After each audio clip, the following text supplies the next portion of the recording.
Atheists really need to read a Bible translation other than the King James once in a while, or read the original Hebrew lexicons, really. The point is that, quote, oath in Hebrew does not actually mean, quote, bird, but simply means flying creature. You can research that. It just means, quote, winged. Bats do fly.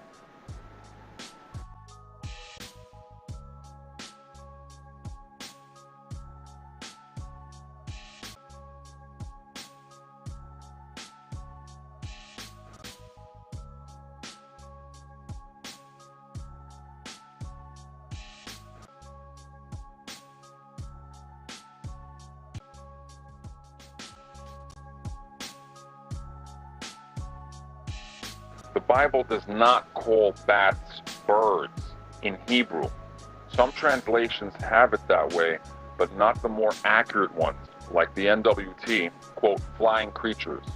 No actual, quote, errors in the Bible. I believe in Jehovah.